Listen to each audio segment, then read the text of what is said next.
Big up, big up. Good night, everybody. I know every one of you are watching the MUFC Village TV stream, and you get all the right information, the direct stuff from the guys that do the massive research week in, week out, just to bring you the information that they talk about.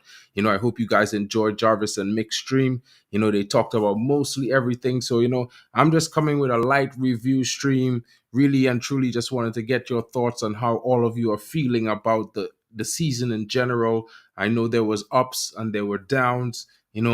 Maybe we can talk about the ups. I would say if you look at the catalog of goals that we actually did score, there was something to treasure and look at. You know what I mean? Very enjoyable to see each and every one of those goals. And sure, one of those goals, one goal of the season. Oh, my bad, Alien. I'm going to drop it right now. You know, and then, guys, there were the downs with the games that we lost really badly. And, the worst game that I felt we lost this season for me would have been the Crystal Palace game. I think that kind of really killed it for us. You know, at the same time, I definitely think that there was a definitely bonus coming at the end where we managed to win the FA Cup. People could say it's luck, but at the end of the day, in a cup system, in a cup situation, you have to be the best on the day. And there was no doubt that we were the best. So, guys, get your comments in the section. Let me know what you are thinking. We'll be reading out every single comment. Smash a like for those of you who are here. Smash a like for those of you in the non-like section. If you're just tuning in late when it's already ended, and smash a subscribe for those who are new, guys. Help the channel grow. Big up to all of you joining. It's your boy MarkN MUFC fan, and this is going to be the review.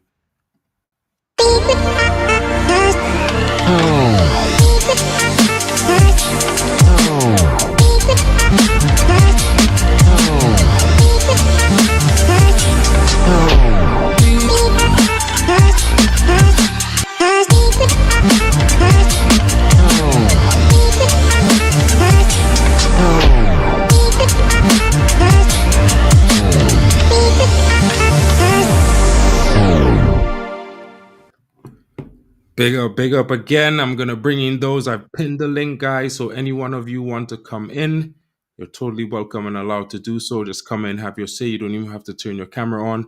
I'm gonna bring in Vegeta and Shay. I'll bring you in shortly, bro. 1 second. You're an Arsenal fan, so I gotta bring in the Man United fans first. But you're still my homie, bro. Big up to you.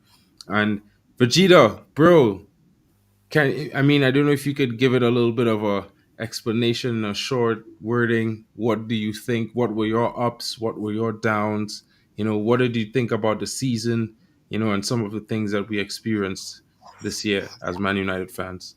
Yeah, no, definitely. Thank you for having me on the show, Mark. Good evening to everybody. I think I'd rather start with the bad because I think I'd rather end with the good stuff. Obviously, coming into this season, I was filled with a lot of hope, based on the previous season, given the fact that we weren't expecting a lot from Ten Hag after the whole Ollie and Ralph shenanigans that we had. So when Ten Hag came through, gave us third in European football plus a cup, there was a lot of optimism. But obviously, the first couple of games into the season, it was not panning out the way we expected it to. We weren't seeing the same football.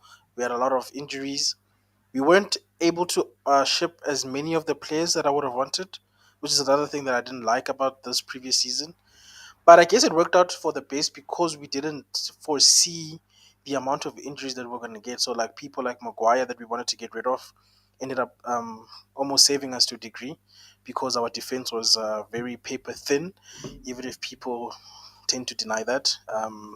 I mean, we got to a point where we had Casemiro in our defense, bro. Like that for me is the downs of this season. The amount of injuries, it disrupted whatever plans I guess the team and manager had.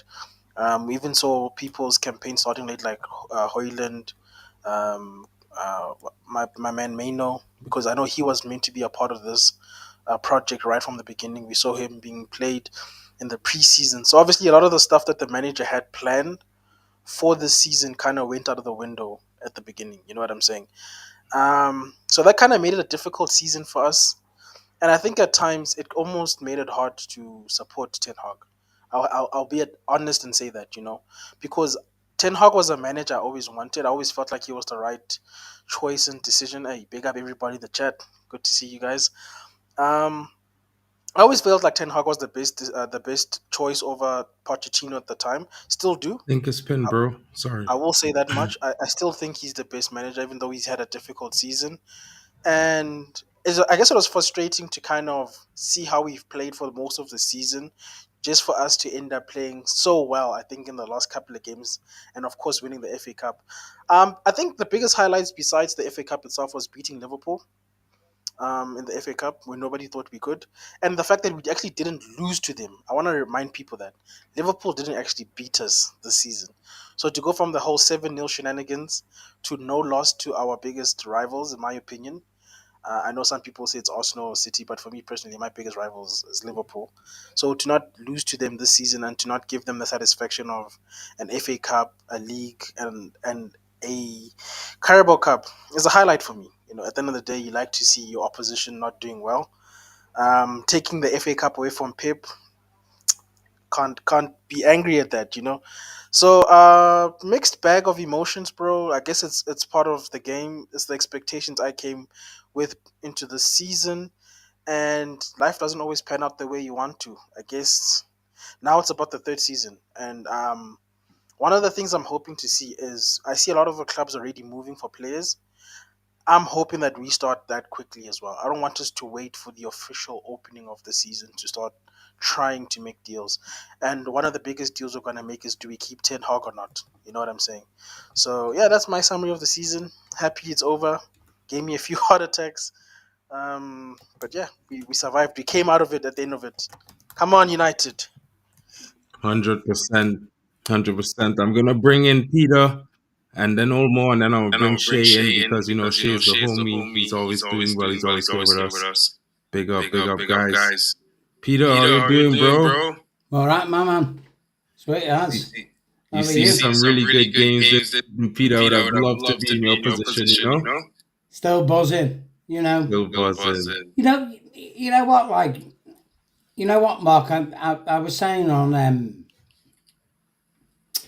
Mixed Channel after we won the FA Cup, and I was saying, give Eric Ten Hag his last season. I mean, the end of the day. Look, excuse me. You know me. I've been a critique of Eric Ten Hag's tactics because I know if he just does certain things like a double pivot in midfield, this can be oh so different. Yeah, he's proved 100%. he's in his first season he's won a trophy, and his second season he's won a trophy. So he's not a bad manager, but he's a stubborn one, and now he has to learn. If I'll cut to the chase, if I was INEOS, I would let him run his contract out and give him the third season. Yeah, Hmm. because it's one less problem for INEOS to sort out. Do you understand what I'm saying? Yeah, So yeah. okay, even if Eric Ten Hag epically fails next season, we've got to get another manager. Okay, yeah. So you could sack Eric Ten Hag, get a manager in, and he could epically fail more than Eric Ten Hag. Uh-huh. There's no guarantees in football, is there? But there's a core of players there, yeah, that play for Eric Ten Hag, and you can see it. There's a core of players there that don't play for him. So it's up to INEOS to weed out the players that don't want to play for Eric Ten Hag and go, okay, then here's like I said on Mixed Channel, here's our project, here's our template. We're going to profile players for you. You're going to play to this. We're going to buy you these players. If Eric Ten Hag can handle them conditions, then I don't see why he can't be a success at Manchester United going through. True. Because when I say that, yeah, this is what happens at any other big club, top club. They have a template and they have a constant flow of players they profile that they get for the managers. Okay, the managers may get, two, three, four players here and there who they want, but they buy players that in the long run will service the club, not the manager. You understand what I'm saying? Yep. So, Eric Ten Hag, for me, he's earned it. Beating Man City, no one gave us a chance. City beat us the season before in the FA Cup. And, we were lambs to the slaughter. And we beat them. And we beat them fair and square. We beat them fair and square. So he's earned himself his last season, in my opinion, just by doing that. Even though, like I said, I was Eric Ten Hag out. But sometimes, what I mean, you have to swallow your words and eat your words, don't you? And go, okay, maybe the man's changed my opinion on things. Uh-huh. So I don't know, guys. I completely agree with you. Because, like I said, I had difficulty during the season believing in the manager, but looking at how we ended this season, I totally agree with you. And there's nothing in giving the last season. If we get rid of them now, we have to pay him. Already we've got money problems. So if you give him one more season, then he walks away for free. So it's a low risk, in my opinion, that could have high gains in the long term. Yeah. There it is. Low risk, high gain. You know what I'm saying? Low risk, high gain. You've got the thing is what it is now. If we sack Ten Hag, we've got a better new manager in. Yeah, somebody let's put it. Hypothesize it from this viewpoint. Let's just say we get Pochettino as manager, and Kobe Mainu says, "Well, I don't like him. I'm off. I don't think he can further my career as a player." Which 100%. personally, I don't think he can. Like, for example, Eric Ten Hag has furthered Kobe Mainoo's career, in my opinion. So, you have to, there's levels that you have to weigh up and understand that, this is not cut and dry anymore now, sacking Eric Ten Hag. The guy's bought himself leverage, he's got money in the bank, he's like, okay, what you going to do? Go get a serial loser, Pochin. Because let's face it, Mark and all the people in the chat room, if we managed Paris Saint-Germain, we'd win the league with them, wouldn't we? Seriously. Come on, like. So for me, Poch is a no-no. I'll take Eric Ten Hag over Poch any day. I will. I would take him too. I have another echo in this, you guys. So I'm going to come back in, but Peter, go ahead and chat. Vegeta, Ulmo, we'll be here. I'll be right back, guys. Yeah. I mean, look, how do you look at this? Yeah. Man United have got to stop buying over the yield players. Yeah. Varane, Casemiro, I've heard people all season say to me, Champions League winning Varane, Casemiro, yeah. Newsflash, they didn't win the Champions League with Man United. Yeah. When Real Madrid sell you a Champions League winning Varane and Casemiro, you know that Real Madrid know that they're past their sell-by date. You understand what I'm saying? Even though they've done a job for us per se. In the final, Martinez and Varane paired together, in my opinion, won us that trophy. They did. But that's just one game. In a season, it's a different ball game. Isn't it, guys? Come on, let's be real. We need players who are young, up and coming, and are going to profile what we need to profile for our club, for us, not has-beens. I'm sick of Man United. We're Manchester United, lads. Remember that. I'm sick of us having has-beens. You understand? I'm paying them a king's ransom, to play for us. Yeah. Them days are going to finish under INEOS. My words. They will finish. It's gone. Well, I pray so. Everybody, is the echo still there? Yes. Yeah. Oh, it's really bad. Okay, so, you know what, Prof? I'll give you the mic. I'm just going to drop out and come back in. All right. Yeah. Yeah, What I what I was was saying, totally so different. I know I why. know why. Yeah. Yeah. I don't know. Am I echoing, guys? No. No, No. Okay. What about what my? about my? I'm I'm trying to trying see. to say. So, but you understand what I'm saying, Mark? Man, it's this. You know, we've got. You know yourself. You know yourself. Like I know you.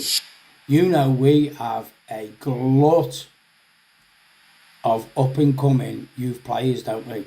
You know that, don't you? we know what's coming. We do. I was there at the you know what? Listen to this. No one said this. I'll tell everyone this now. Kobe Mainu is a serial winner. Yeah, won the Youth Cup in 2022, won the League Cup in 2023, and won the FA Cup in 2024. No one has even said that about Kobe Mainu.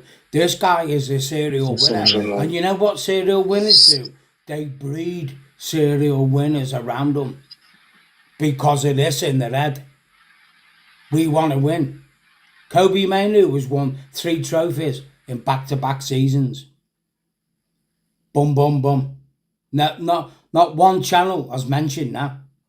I'm actually out, flabbergasted that no channel has picked up on that. I was there at Old Trafford when we beat Forest 3-1 at the Youth Cup final. Garnacho, Mainu, Gore, Reece Bennett, to mention a few, Kovar as well. You know what I mean?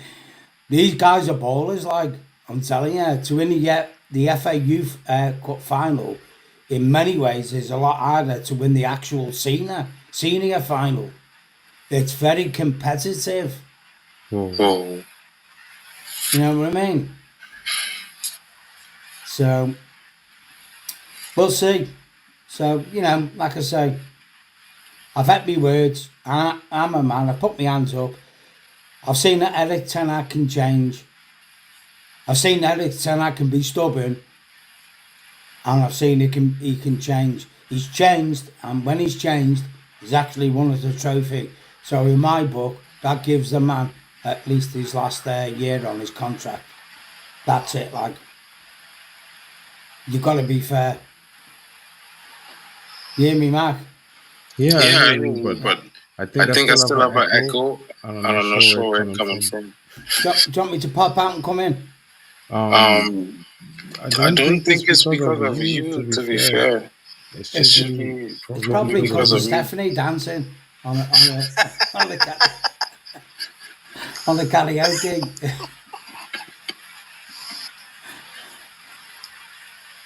Jarvis went, agreed, Peter, well put. It is so, Jarvis. I mean, look, Jarvis, like Jarvis said on Saturday when I was on Mixed Stream, that, I've been Eric Ten Hag out all season. And I have. And, I'm being honest. I say it as it is. You know what I mean? I'm not a two-faced fucker, like, but if you can change and get results, then in my book, that means you keep your job. I was a chef for 25 years and I've seen people come and work in my place who were the next thing and they epically failed. And 2 weeks later, they were down the road because they couldn't handle what went on. You know what I mean? Eric Ten Hag has, like we've all said, he's had to put up with a lot of garbage going on. He's gone, and I think even myself, yeah, even me, I put my hands up and say, I've not understood the multitude of the tasks that Eric Ten Hag has had to deal with this season. He's dealt with a takeover. He's dealt with, obviously, the Mason Greenwood situation, Marcus Rashford situation, and, other clubs have had injuries. He has. But, I mean, look at the injuries we had. Yeah, if we'd have had Johnny Evans and Casemiro playing the centre backs on Saturday, we wouldn't have won the FA Cup. Martinez and Varane made all the difference. So you can understand where Eric Ten Hag is coming from when he says the injuries I've had have impacted what I wanted to do this season. The other side of the coin is, well, you have to deal with them injuries, though, don't you? You have to have a plan B, C, maybe even D. You know what I mean? To deal with them. So when he's getting to his full team, you're seeing what we can do. We're beating. Listen, Manchester City are the World Club champions at this current moment in time. We just beat them in a final. Listen, what more do you want? Like, what more do you want? Our manager just beat the best team in the world, and people still Them calling convincing. for his head. But what do you want? Like, what can he do? 100%. What can he do? He's done it. He's proved it. As soon as he's got a fairly decent team back, he's proved that he can go toe to toe with the best teams in the world. That's it. And sometimes, you know what? Like me, like I said, I've held my hands up, at me words, and thought, you know what? I haven't said give him another contract, but I said this: give him the one more year left on his contract, and let's see how it pans out. Now we've actually got someone running the show. I say that loosely, like running the show. Maybe, just maybe, he might actually be going somewhere with this team. Maybe he's got someone in now who's actually going to make footballing decisions, not commercial decisions instead. Yeah. So good luck to Ten Hag. He's earned it. And I'm proud of him as a Man United fan and as my Man United manager. And I've had me words and I'll take it. He said to you, you know what, Ailing Tenno, guess what, bitch? There's the FA Cup. Walk on. No problem, Eric. Bring me to the league next season, mate. That's what I want off you. Bring me to the league. And then you'll be a giant at Manchester United. You know what I mean, guys? That's the way it is, like. 100%, bro. You know, and it's one of those things. I just mute your mic 1 second to make a Peter, because I think when I talk and your mic open, I echo in. So, it's just one of those things. You look at it from the perspective of our match going fan there, guys. Peter is be at all the games, Peter experiencing the world of issues at Manchester United that a lot of people don't talk about. I mean, I remember earlier on the season, Peter, if you don't mind us saying this, when you fell in the stadium this season, and you know these are the things, why, for me, like, I understand as a match going fan for years and years and years, the stadium have a sentimental value, the seat have your name on it, and all these things is where you've been sitting for years. And I might not have that experience, even though I go to games regularly now. But at the same time, I feel like the facilities definitely need upgrading to facilitate a better safety for fans. Because look at that, I've seen the waterfall all during preseason, this season and last season at the games. Rainfall, the last preseason game. You see the waterfall come through, and not only the waterfall. There are times when you look at the other situations happening. With the toilets and stuff, and that's a huge thing. You know, so a whole revamp is needed. You know what I mean? This season was just one of those things where we could forget what happened really this season. We finished eighth, we finished with the FA Cup, and 100% that's what was the greatest thing about this season, that we win the FA Cup. He was able to, and what, for me, the manager said, "Listen, these guys going to play their best. They are going to play their socks off and bring home this FA Cup." 2 weeks ago, and he bring it home. And when a manager does stuff like that, you have to give them the flowers. Now we can't say, well, he's invulnerable to the fact that he made a lot of mistakes this season. But like I would say, in practicality, is a rebuild. And although we did not expect to lose all these games with him trying a new system and stuff, we was always going to have up and downs. So I just felt, for me, is that I could take that, because in reality is where we are right now. Looking at all the factors that happened this season with player problems and different other stuff that occurred, the injuries. While we could say that he could work around it, he has shown that he could work around it. Whether or not he did it in the last 4 games, or he probably, we all think he should have done it a lot sooner. I feel like, we could understand that maybe there were some mitigating circumstances that we all don't know about that led to these factors. So while we would have our discrepancies and our criticisms, we could still say, you know what, he come home with the FA Cup, we in Europe next season, and we move. What we doing now to better this and to make sure this don't happen next season. Yeah. My, you still get an echo, Mark? When we talk, you just mute your mic and like everything will be fine. I mean, you know what, Mark? I was at the Brentford game at Old Trafford, yeah, and I was telling Jarvis actually on mixed stream when they beat us 3-0, yeah. These two guys came from Norway that were soaked through to the skin because it absolutely rained down. You know what I mean? And they got into Old Trafford late and they said, "What's the score?" And I went, "We're losing 2-0. And I was talking to one, and you know what? Them guys between them spent £4,000 to get from Norway to get to Old Trafford and to get back. And I thought, you know what, man? Watching that shit show, them guys deserve to get the money back. Seriously, they did. These are what you call dedicated fans, like, you know what I mean? Sometimes it really does my head in that Manchester United take fans like us for granted because we make them what they are. And you know what? One day that will backfire on them. Seriously. One day. There's only so long you can abuse something before it comes back and bites you on the backside and go, you know what? We're sick of this.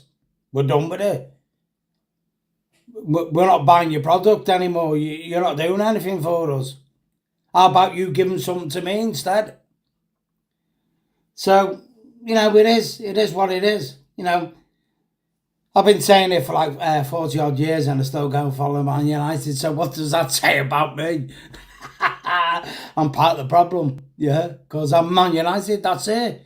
And they know that. The Glazers know that. People like us are Man United. They know how to manipulate us and make money out of us. They're masters at doing it. It's hard to disconnect from something you love. You understand what I'm saying, Mark? You just can't do it.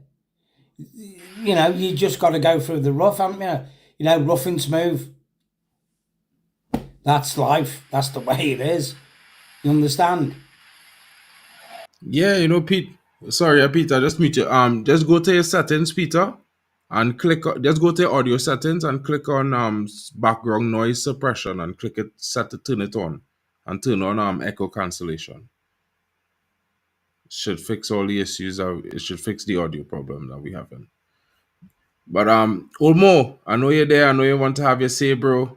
Tell us how you felt about this season. Tell us about the good parts, the bad, and maybe you could tell us again about what you think that we could do going forward. What you would like to see in the window. Early sales, early player incomings. These kinds of If things. you saw my earlier video, Papi, it explains it all about how I feel about the whole season, why the manager should go. My explanation is why the manager should go. Somebody could say why the manager should stay. I'm not gonna dispute that. Mine is just on why the manager should go. Somebody could say, "Oh, this is why the manager should stay." I agree with that as well. Another thing is like this window. The I do not like it. Right? True. The link to Elisa, I do not like it. We have too many. We have too many right wingers.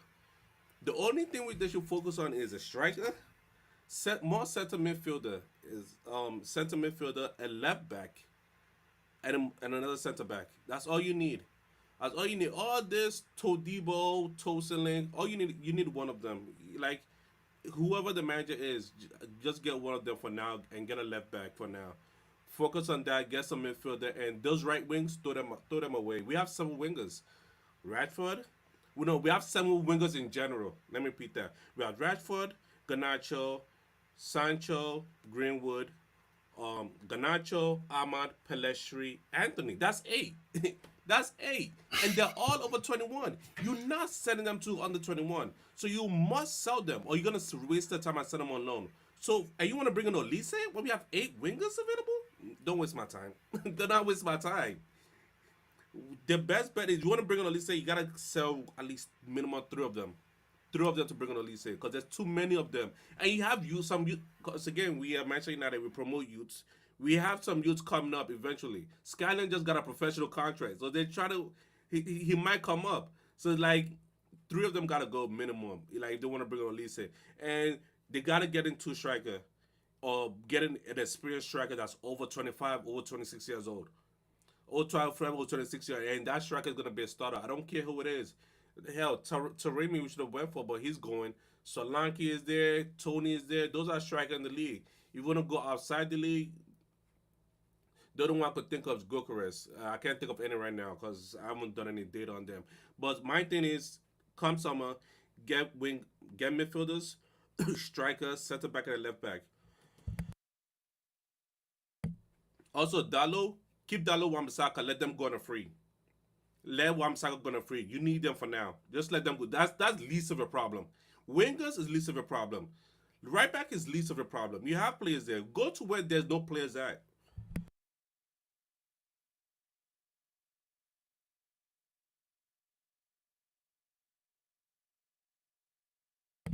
Wait, Omo, was wearing a suit, bro. Oh yeah, I had a suit. I had to taste that how to call it. Big up, bro. Big up, big up, bro. I know you was on it. Vegeta, I know you have to go, bro. So any thoughts, final thoughts on Yeah, I yeah, don't. yeah, thanks. Yeah. So, final thoughts is like I said to everybody, I don't think it's worth getting rid of the manager. I know we've been through a rough season, but let's just go because you know what the thing I was thinking about, and everybody was talking, especially when Peter was talking, was we talk about how a certain club changing their managers like underwear is causing instability at their club. All the stuff that's happened at our club this season has caused it to be um very unstable. You get what I mean? And if your own home is unstable, you can't be surprised when things are going, left.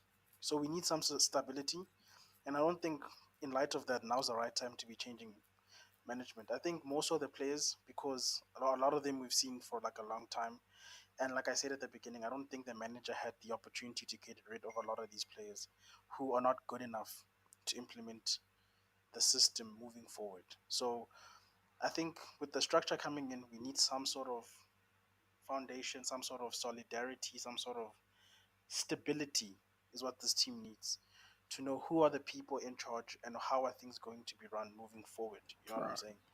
So that's what I'm hoping to see. And then in terms of signings, I actually think we need two center backs. I don't think we just need the one because I don't think keeping both like Maguire, because Rafael Varane is going, we know that much, but we Hmm. can't keep both Lindelof and Maguire. It's either one or the other, in my opinion. But I think we need two centre backs, one to partner Martinez immediately, one to cover Martinez if he gets injured, God forbid. And then I think we need a left back because I don't want to see Luke Shaw. I think his time is done. I want to see a brand new left back.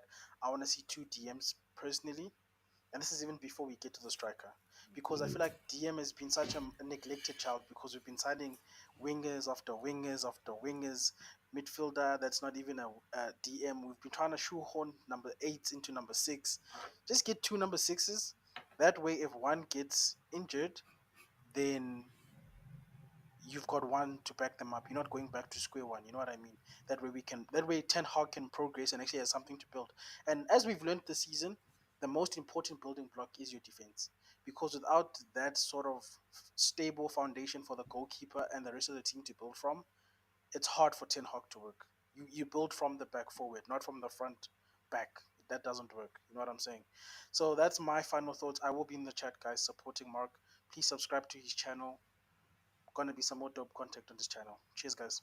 Big up, bro. Big up, bro. Catch you later, my bro. Cheers, man. And Halftime has his own channel, guys. He does his different way with the content. He has a different style. So maybe if you guys ever want to check him out, it's Halftime with Vegeta Sama. Big up to him. Tenno, my bad, bro. You gotta unmute, bro.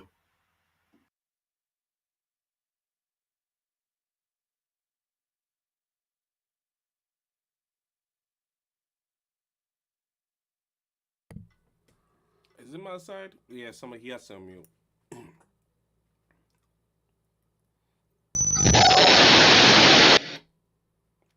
It got worse. Tell no, I think you turn on the stereo thing. You have to turn the stereo thing off and turn on reduce background noise and the echo cancellation.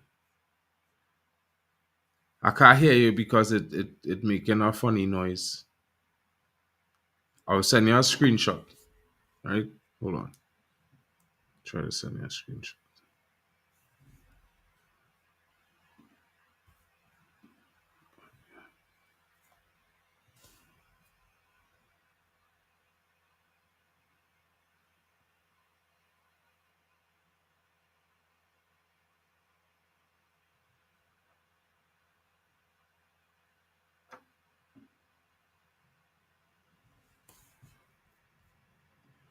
Yeah, Peter, I'll send you a screenshot so you can check the settings and see if you get it to work.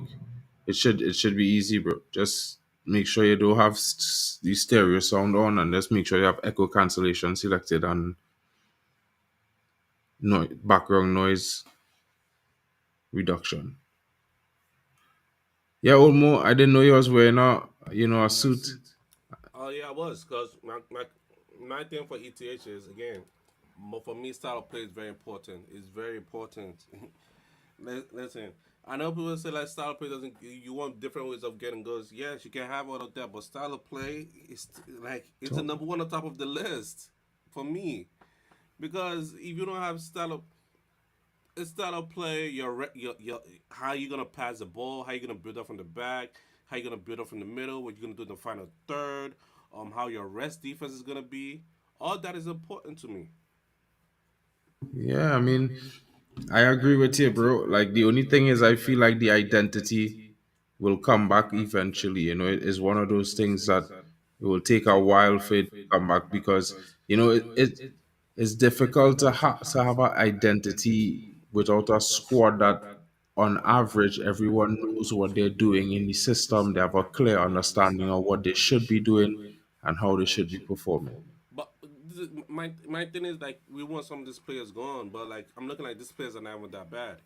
Is the way the manager has set them up in a way. Because again, Radford is a good winger. How the manager use like for him to be cutting in and running into three people consistently, I'm like, nah, that is that you're not telling him something? Because there was one specific game, two games that happened. We played against Brighton. He was running into alley. He was doing foolishness. Next game versus Bayern Munich, he stopped doing it. So like the manager has told him, so like you had a good opportunity, don't do that. And the next game he didn't do it. So I'm like, oh, there's something here. I was still giving the manager hope at that time, but for me he lost it at the 3-0 win versus Everton. That's when he lost me because I'm like, this is not sustainable. I can't do this anymore. Yeah. It's one of those things, bro. Like, there's some things that I disagree with. I think there's some players that I felt like deserve to start some games after playing really well that they didn't get the opportunities to. But, I feel like in a season where a manager is implementing a new system and some of the players are adapting, some of them are not, and then we're ridden with injuries. It's hard to say it, but the manager still should be allowed to make mistakes. You know what I mean? We would hope that the mistakes don't lead us to a train wreck, you know. But and I mean, yeah, we did save the season winning the FA Cup, but we need to build. The squad needs to be rebuilt. Yeah. There's no getting around that. And no matter how you argue about it, are we going to rebuild the squad in the direction that we're already taking like maybe 10, 15, 20 steps up the hill going? Or we're going to reset and scratch over from the bottom and start over again? Because my biggest fear is that we're going to be here 18 months again with a new manager after we said we're going to have patience this time. The thing is, are they gonna build for Ten Hag? What type of way are they building? Because again, the way I see Ten Hag needs specialist players. His players have to be specialists, and if he doesn't get that, there's gonna be trouble. I mean, for any style and any big major system, I mean, you could just look at Man City, look at Chelsea, look at Liverpool, look at Arsenal, and you can see look at Madrid. all the players at the top clubs, the elite clubs, they have something special about them. They have to, because the big clubs need that X factor. There's no time period to really win or lose. There's only winning. There's only results. As much as we would like time to build and get back to where we are. The reality is that, we still have to chalk up wins and points on the table. You know what I mean? So that's the way I kind of look at it. And I would always say that, for any system, there's going to be important parts, key cogs, and there But are going to be special parts. but you see Not that every single team is going to be at the top of any table with just generic players involved. I mean, when I say generic, I don't mean they're bad. I just mean if all of them had a same level of ability and talent, and you just put them into the squad, you're still going to be missing that match winner, that special talent that's going to knit everyone together, or that's going to show up in a big moment. You need those things. the moment of brilliance. As in the way I see it is the moment of brilliance. I need sustainability. Like me, this I need like when we go into this game, I'm like, okay. When we go to the next game, I'm not worried. Like, okay, these people are gonna do this. I just know that my manager will figure something out. There are certain games where you just have to like, okay, you're gonna do this, and that's the game plan. But like when the game plan, when that is not when the game plan and the weakness is constantly showing time after time, and the manager not doing nothing to change it, that's why I have an issue. Yeah, but you're still gonna need time, bro. No matter how you flip that script, no matter how you want to argue it, you're gonna need time for the manager to do what he has to do. You're gonna need time for players to learn. It's just one of those things. What would you say, Alien and Drex? I know you just got in. Maybe you could give us a little bit of insight before Alien comes in and gives his opinion, because I know Alien definitely has a lot to say on that. Um, can everybody hear me? Yeah, yeah. Big up, Ellen. Professor, I greet you in a million language. Big up everybody in the chat room. My take on that is, if you ask yourself a question, does Real Madrid do their players have the factor? Yes, they do. Like two-third of the excuse me, two-third of the playing staff, they have this X factor within them. At United, we really don't. If Rashford, excuse me, I got something stuck in my throat. If Rashford does not really show up in the game, we might struggle. And we saw it this season that when Rashford doesn't get a good game, um, most of the time we struggle, right? If Bruno doesn't get a good game, we're struggling. Most of our players, the if it's a handful when you talk about the X factor within the playing squad at Manchester United, right? It's a very, it's like 1 in 10, 1 in 10, right? It's not good enough.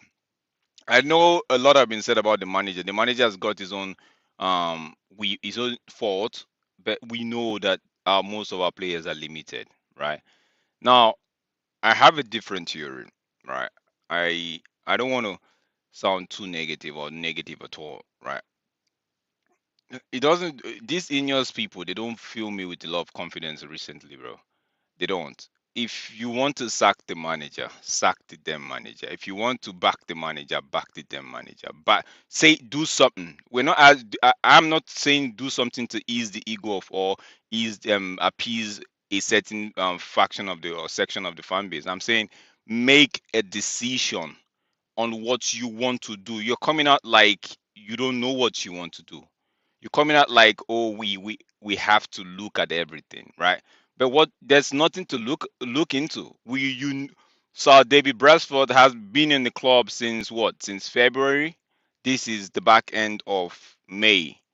So what's there to unravel in Manchester United that any fan in the world, if you're a true Manchester United fan, you could unravel what's been going on. Now we as fans we see it from the outside, but you inside you can't tell me you haven't seen a lot of the canna worms and the canker worms that have been eating the club from the inside. So all of these delayed whatever they're trying to do, it's not. I'm not buying it, bro. Fine, I want a structure, but it feels like, man, the structure don't have cojones. They don't have they're still giving me the Glazer vibes, bro. I know the Glazers are in there, but I don't feel confident at the moment, bro. I won't lie to you. Not because they wanted to sack the manager before the FA Cup, but it's the fact that they are indecisive as to what they want to do. Or was it because there were few managers available, they wanted to just do it, or has this been their decision or all along? Because if it's been your decision all along, then it shouldn't be taking you this long. If it's something that you just stumbled upon because of the availability of a few names, then you don't feel it doesn't make sense to me, bro. It doesn't make sense. It feels like we just walked blindly into another trap, bro. Like I'm not having it at the moment. Who's to say that they won't get it right? But at the moment, they don't feel me a lot of confidence. They're actually trying to suck away the joy of winning the FA Cup away from all of this. You want to back the manager? Come out and back him. Don't you want to sack him? I've been reading a lot, bro. It feels like the English media are just gonna be the one to make a decision for INEOS. That's how I feel at the moment. So I honestly, other than the FA Cup, this Sunday or Saturday, that has the joy has lingered into what this is Tuesday for me. It's at about 12 noon my time. I was like, done with it. Like this guy's just it just reality just dawned on me like your Ineos are not anything I was thinking they are at the moment. That being said, a lot of work needs to be done with this United team. On the manager's aspect, the manager needs to now know that one thing I saw that's positive I'll take from the game was the fact that from the towards the last and the last three games, or if not four, I'll include Arsenal because I think we should have gotten the point at Old Trafford against Arsenal.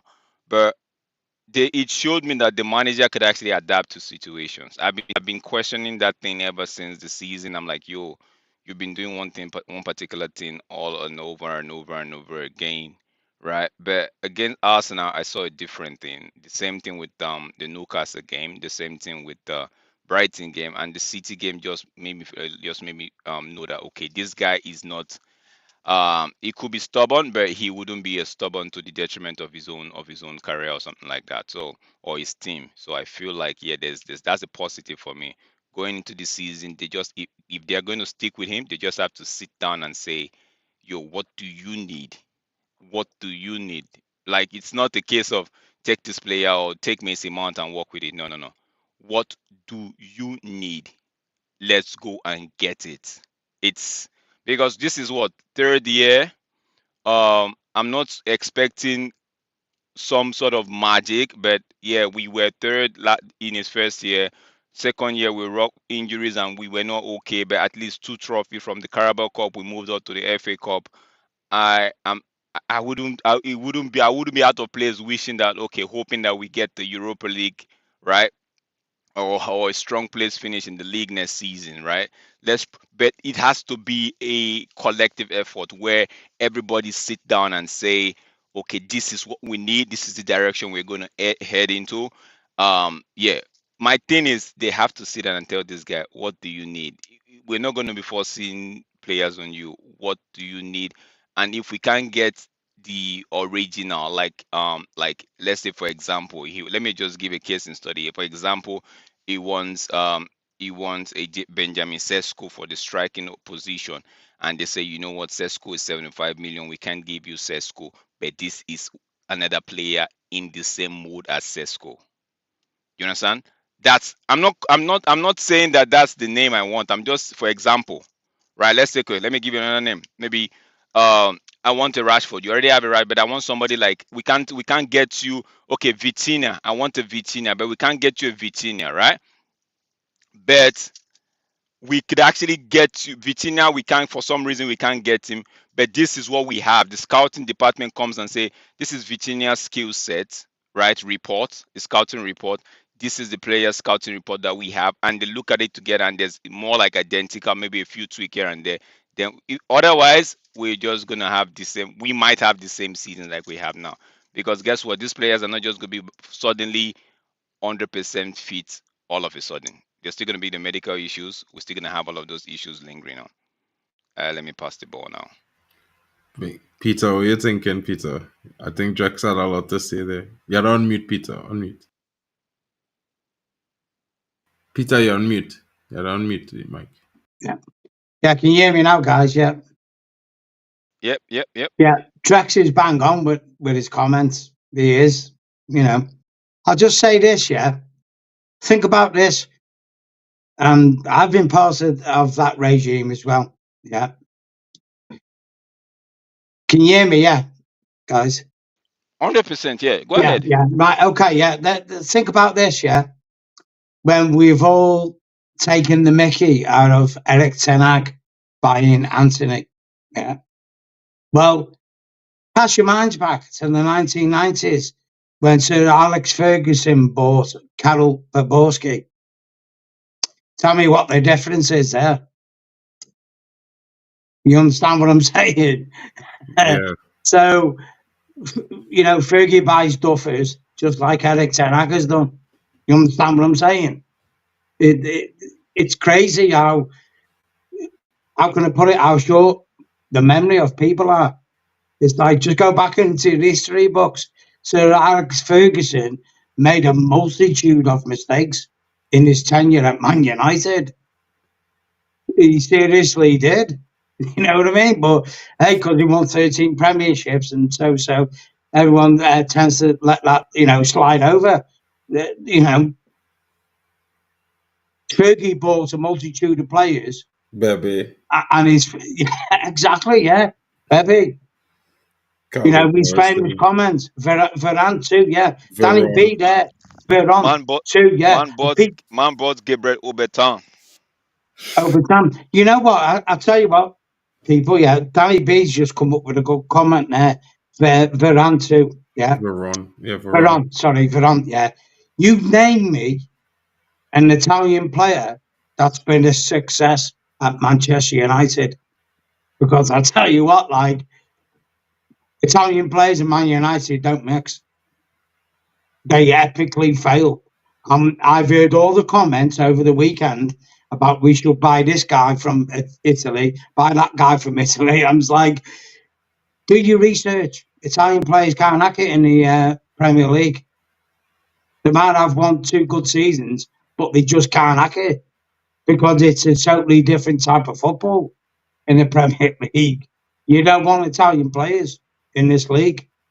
How you feel about some Trini boys? Some Caribbean youths. You go scouting in the Caribbean in CONCACAF or something. I feel like You know what, right, Mark? Right, I'll tell you this. I won't say his name. I know someone who works at Man United. They're a scout. They've worked there for over 30 odd years. You would not believe the players they have scouted for us to buy, and we haven't bought them. You would not believe it. Believe you me, under the Glazer ownership, because they're not, well-known names, and they're not shirt sellers, and they've ended up ballers. Yeah, I'm telling you now, right? a long list. It's Trust. a long list, mate. And I'll tell you this now, yeah. If I had £100 million, if I could get two players for £100 million now, I'll tell you which two players I'd buy now that would fit perfectly at Man United. Kudus from West Ham and Xavi Simons. Just go buy them. Xavi Simons is the best utility player on this planet at this moment in time. There's no one to touch him. Left wing, right wing, striker, midfield. He can drop back as well. We could have bought him for £16 million. Nah, Yeah, so because many he's not a players. shirt seller. That's why we didn't buy him. The guy's a genius. Kudus is brilliant. His goals this season have been outstanding. Mm-hmm. Seriously, they have. Look And at it's what like, about Marcus Leonardo that Benfica went on board. We could have had him for 10 million. So many well, youngsters. Caicedo, 2 million. Ralph Ragnick said for 60 million in January, right? He was going to get Caicedo. He was going to get this fellow, Luis Diaz. He was going to get Nkunku. He was going to get Gvardiol, right? well, And I think he was going to get two other players. I just know. Hold on. it's crazy. Enzo Fernandez, and the young fellow who currently at Where's his team name again? Fulham. Where's his name? The striker, Muniz. Yeah, yeah, 60 million. All of those players. yeah. That's what he wanted. Total spend. It's it sometimes in life, Mark, right? Yeah, but especially in the football club, you see other football clubs do this. They make do the signings that profile their club. You understand what I'm saying? They Mm-hmm. don't go for the shirt sellers. Obviously, everyone wants a shirt seller because it's the name of the game. The more money you get in, the more things you can do. Man United shouldn't be worrying about getting money in. We're a money making machine. That should be the last thing on our minds. We should be going out and getting the best players. It's as 100%. simple as that. You know, but we don't have to worry about making money. We could be in League Two and would still make the same money as what we're Brother, making in the Premiership. This is listen, the beast that Man United is. I can And tell this you is where one the thing. mindset of the people who are now running the club should be thinking. Going back quickly to what Drek said, um, you got to understand that Joe Glazer has the final say at Man United. Yeah. So INEOS, even though, the official saying is they're there to run the football, side of the club. Joe Glazer has the overwhelming power at the club. If he don't want that, he's not going to do it, Mm-hmm. and that's it. Like you're not going Exactly. to change that. If he says I don't want this player, for example, everyone could say we want Mason Greenwood back. Joe Glazer could be. Well, I'm a snowflake, and I've been on their social media, and people don't want him in. He's got to go. True. Now, Man United isn't social media. Man United is a football club. If you pardon me, French, fuck social media. In fact, why don't you turn the fucking shit off and play football instead? You know what I mean? Facts. Facts. And, But and, and go back to basics. Play football. Play what you're paid to do. Win football matches and entertain the crowd. Let me emphasize that. Entertain the crowd. Because that's what we pay our money for, to be exactly. entertained by these players. I don't want to hear about Rashford's little problems. I don't want to hear about anyone's little problems. We've all got problems in our own lives. Just play the game. 90 minutes, play the game, and then go fuck off and do what you want to do then, wherever you go. Big up mental. Finish. 100%. I totally agree with you there, bro. Because at the same time, you know what? I feel like everyone is so distracted about what social media have to say, what rival fans have to say. I care about what the match going fans have to say. Watching these players week in, week out on the field at home games. This is what I care. Big up to you, Rajat V coming in. Big up to you, DK Wilson. First time seeing you here. Big up, bro. See, you have some large comments coming in. Joe Glazer openly criticized Ten Hag for not playing Mount right after he signed because of jersey sales. Yeah, Yeah, that's one of those things I read about, and I didn't pay too much attention to it, but I never forgot it because, even Ashley Young had a video saying exactly what you were saying just now there, Peter. yeah. Big up Like a Ashley week and a Young. half ago, Ashley Young was slamming Manchester United Yeah, recruitment policy because they were only recruiting players not based on the players that we researched, the players that we did all our homework on, who we know what we were gonna get from them, we know what kind of player they came from, where they was coming from, what they're gonna offer the squad, what they could develop into, and they just went on a policy of who's gonna sell the most shirts. And yeah, this is something that we definitely need to move away from. Thankfully, the football gods are smiling on Man United because a lot of guys, I don't know if all of you only now just hearing about the under 18s, but these youngsters have been developing for the last 18 months. yeah. And the style of play that they play, 100%, is very, very much translating to what we were trying to do in the first team. And there's lots of them, guys. There's like seven of them for the least that, if not breaking through to the first team in sporadic spurts in the next season, some of them might go on loan, but I could guarantee you there's going to be a big four of these guys that are definitely going to be into the squad, and that's the young striker Yeah. Ethan Wheatley, Harry Amas. There's also young Cole Oh Collier. yeah. Is Oh Cole yeah. Collier, right? Yeah. Collier, he's Oh yeah. that youngster is the DM. He's a very good Yeah. ball playing central midfielder, very combative. There's also the likes of Shea Lacey, but he was in an injury. He was injured, so he was not featured on the bench for the last few games. But these Yeah. are the four that have been propelled. There's also the likes of players returning, like a young Dan Gore Jr. There's so guys, don't be too despondent. I know everyone is concerned about all the players and who's the players we're going to play yet, box. We can't forget the Fletcher twins, and you can't mention one without Yeah. mentioning the other. It's true that Jack has been injured, for the last 6 months due to a little strain in his back, but Tyler has been holding the fort down, and they both have developed and Yeah. blossomed over the last 6 months. Well, the last year, in terms of the development of their playing style. Jack plays in the midfield as a DM, and Tyler plays Yeah. on the wing. And Tyler, I would have to say to you guys, this young man, he's got some moves like Jagger. To be fair, I've seen him. So it's a lot. We're looking at all these players that we could possibly bring in, but we also have to look at the fact that this is a project, and we have some players coming through the ranks. Now I'm not saying we need to throw them all into the fire. No. No. But at the same time, we need to manage who we bring in while looking at these players coming up and what they're going to offer. Because You know what, Mark? Yeah, right. I echo everything you say. This is where now we need to profile seasoned pros into the club. What people need to let's look at it from this viewpoint. The next 3 seasons, if we win a couple of cups, sorry to interrupt you, sir. If we nah, win good a to go, couple of bro. cups in the next 3 seasons, great. We need to profile seasoned pros now that are going to come in and help progress these up and coming superstars into the first team. It's a long game we're playing. There's no short term win here now with Man United. We're playing the long game. We have, Mark, yourself, you've just mentioned them, and I do because we watch them. We have a wealth of young talent coming through.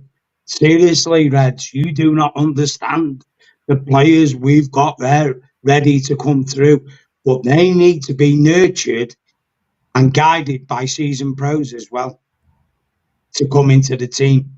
You understand, Mark? 100%. 100%. Total agreement there. Big up, Jarvis. What's good, man? Big You up, know, big up, big up, Drex, big up, Peter, big up. Travis. Good to see you guys. Yeah, interesting discussion. Did you guys see today? They came out a plan from Jim Ratcliffe how 5 new rules. no, I haven't seen that. No. I don't know. Can I share my Yeah, screen? sure. Share the How do I screen. do it? I'm not that used to Evenbox. Let's see. Share screen. Okay. Here. There you go. Make sure it's not the poor one, Jarvis. Can you just blow it up for full screen so we can see? Yeah, 1 second. So here you see one age limit of 25 for all new signings. Yeah. No Galacticos. Style of play be set by technical director Jason Wilcox. Manager to be asked what position he wants to sign, not what player. And INEOS to send a list of 3 signings per position for manager to choose from. That's a proper structure. That's a good list, yeah? That's Jarvis. It You see is. that number 5 should be number 1, because you know what? This is what you want. You know what I mean? Like, and say DK saying that he saw it. I think Jackoff also saw it as well. I think that's pretty interesting. I think this is what you actually want from the structure behind our manager. Jarvis, in my honest opinion, I don't think Ten Hag would have an issue with this. I feel like this is what he was used to at Ajax. They had a really streamlined situation going on there under Edwin van der Sar, and knowing Edwin van der Sar, the type of person he was as a player, he was very efficient. So I would say that this is perfect. It might have like maybe a little bit of a discrepancy with the age limit, maybe on maybe 1 or 2 free signings that we could be picking up in the summer, including Rabiot, which I kind of like. But Yeah. I You, don't have any you, problems with that. you know what, Mark Jarvis, yeah? I was touching on this kind of blueprint, if Jarvis remembers. after we won the cup final on Saturday that we need to profile players as in INEOS does for the manager, not the manager. Remember, Jarvis, I was saying that.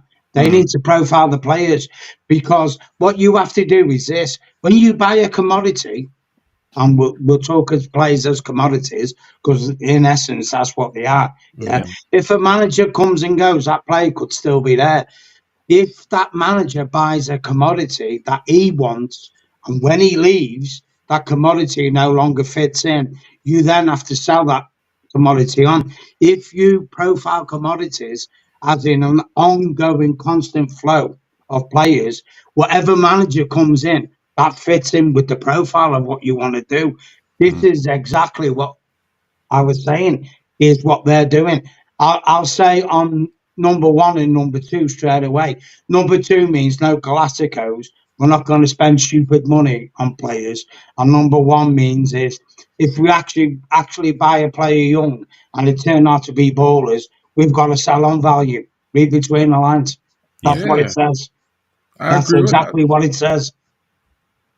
I agree with it to an extent. I feel like maybe it might have the one or two odd players like we said, say around the region of 27 that might be able to offer a lot to the squad. I mean, especially to this squad that we're rebuilding in this moment. You might Yeah, want to have two or three guys that are around that age bracket just for maturity purposes. of But course. you know what, the 25 thing, I could understand it because in football years is a little bit different. When you're 25, you're expected to be hitting your prime.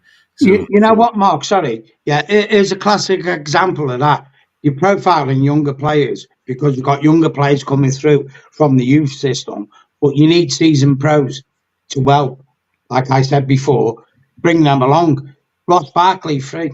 He can play in midfield in the League Cup, early rounds of the FA Cup. Done mm, deal. Go get him. done End deal of. him. That's it. Done. Forget it. You know what? You're going to get 60 grand a week, Ross Barkley. And if you actually win a game, we'll give you bonuses. That's it. That's what you do. Yeah, I mean, that's what I was saying. That's why I saying, him, Ross the likes of Barkley a will be honoured to play for Manchester United, believe me. 100%. There's lots of players that come in on a free this summer, Yeah, guys. I'm gonna do a stream. I think on Monday. No, today's what? Today's Tuesday. No, Wednesday. Oh, yeah, Thursday. it's coming up to Thursday. Wednesday. Yeah, it's Wednesday now. Yeah, yeah. Yeah, so on Thursday, I would like to do a stream, highlighting some players that are going on a free from Yeah, around Europe. So, if you guys here for that or interested in that, I'll be doing yeah. that on Thursday morning. You know, I just noticed The that thing there's is, quite a Mark, few yeah, players. sorry, mate. Yeah, what you got to understand is this: we've got the Euros. Is it the 12th or the 15th of June? It kicks off. 15. Germany v Scotland first game. Yeah, Mm, right. You've got two major options. How are you going to deal with this problem? You can profile your players and buy them quick before it kicks off.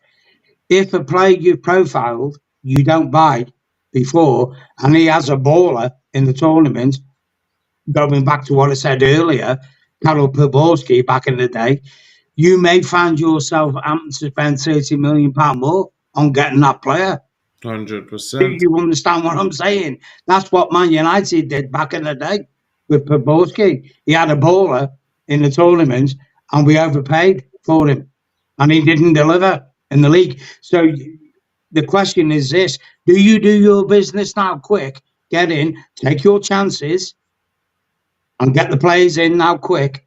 Or is another factor as well. The players you might want who play in the tournament could actually get injured as well, couldn't they? Exactly. And Mm. there's another spanner in the works. So there's three ways, four ways you're going to be looking at this decision. A smart man will get his business done quick. Put it that way. Jarvis. Yes, sir. Well, first of all, I see the rule number three say style of play set by technical director Jason Wilcox. Is this what we have seen now the last 4 to 5 games? Because something changed, and you saw it Yeah, in Hag's demeanor, in interviews after the game. post match, pre match, all of this, he looked a little bit unhappy. I would say he was a little bit, I would say, more direct when he spoke, and maybe it's Jason Wilcox coming in and changing things around with the double Yeah, pivot, the more compact way of play. But I think we also see Ten Hag's mark on the team in a way when it yeah, comes to the transition style, but we look more compact and more resilient. So I like this, and I think also Ten Hag needed this help from Jason Wilcox to come yeah, good. I think he he was did. out swimming on his own in a way, and he couldn't find land, and Jason Wilcox guided him home. And when it comes to signings, yeah, 25 years. I think that's a good thumb rule. It shouldn't be definite. You know, sometimes there's good deals for older players, and I don't know. Football has evolved in a way. You see players like Ronaldo, other players playing extremely high level at a high age. So if you take care of your body, age is just a number. You can keep going until you're at least 35, 36, 37 years old. But you have to find the right profiles, professionals. Mm-hmm. And you know this INEOS three signings per position for manager to choose from. It's also interesting because then it means INEOS needs to do the homework and they need to follow Ten Hag closely. You know, Yeah, it's not just now the window is open. Who do you want? It's a continual process, and I would think this summer they would already have everybody lined up. Ten Hag knows what the yeah, targets is. He has chosen. I want this one, this one, this one, and that yeah. one. Okay, that do your business. I'm going on holiday. See you later. Well, And you know what that says, Jarvis? Yeah. Three options in yeah, one position. Yeah. Catch your mind back to the Frankie de Jong saga. We yeah. couldn't get him. We ended up panic buying. This means then you've got three players. Like I say, I keep using this word. Three players you've profiled for that position. Here's your number one. Here's your number two, number three. If we can't get them, we've got a limited amount of time to chase these players down. Can't get number one. Okay, number two. Is number two just as good as number one? In the grand scheme of things, yeah, maybe he is. In fact, maybe he could be better. Mm, You Hundred understand percent. what I'm saying? So yeah. that's what you're doing. You're taking the pressure off the manager, also with the ineptness of the previous regime. You know, like Mm, Woodward and all them boys, you know, the Bristol bankers, all yeah. them, they ended up overpaying for players because they had no plan B. They Mm, went all out to get a certain guy. They couldn't get him and ended up what you call panic buying at the end of the day, innit? yeah. And people know that you're desperate. And it's like, you're going to pay more money for this. So Mm, now what they're saying, if you're subliminally reading what Ineos are saying is by saying we've got three players profiled for one position, they're saying to the market is you're not going to mug us off anymore because if we can, we'll go and say for example, hypothesize like we'll go to Real Madrid. We want you Bellingham 100 million. No, don't want him. We got another player in mind. Have a nice day. See ya. mm, You mm. understand what I'm saying? That's Yeah, the yeah, yeah. difference That's between you that's being the backed into a main. corner and Mm-hmm. actually having a profile Options. in the same players. Yeah, you know, and we And need to it's have smart options. business. It is smart business. Yeah, we'll definitely like stabilize the ship. Makes everything much more easy, predictable. I don't know how they will work because they don't mention players out. Uh, I that's think Jarvis, because sorry, can I for just me, say this quick? players out is the I've most been important in meaning to defense ask of you, players. Jarvis. Sorry, Mark. Yeah, it's been on my mind for a bit, and in streams it's gone out my head. In my opinion, I think Eric Ten Hag needs a new number two. He needs to get rid of McLaren. What do you think? Yeah, Mark, if you want to have this. I'm not too opposed or in for McLaren either way, but I did think that maybe in terms of no getting to understand the English game, McLaren was able to impart probably the best of the Manchester United way to Ten Hag in terms of the gist of what it is to be a Manchester United person or affiliate or member. You know, now I'm not really here or there on Steve McLaren. So if I think Mitchell van der Gaag is his good number two, but I think Eric Ten Hag should have been allowed or should be allowed to bring in some more members of that coaching staff that he wanted to bring in initially when he was coming into the club Yeah, and wasn't allowed to. Because remember, he only came with Mitchell van der Gaag, and he then he did. Yeah. hired McCarthy and McLaren. So those were his only real members of coaching staff when he came to the club. Well, see, the Everybody thing else. is, McLaren fitted the bill, Mm-hmm, obviously being Sir Alex's previous number two, mm-hmm, and obviously he worked with Ten Hag in um, Holland before, didn't he? mm-hmm. At Utrecht, was it? I think it Yeah, was. Yeah. Utrecht. Yeah. Utrecht. So it kind of makes sense. But the thing is, football's moved on from when McLaren was the top number two, per se. You Yeah. understand what I'm saying? Sure. Now, here's another point I'm gonna lead you into. Now, yeah, I think this has been overlooked. I was thinking about this a lot the other day.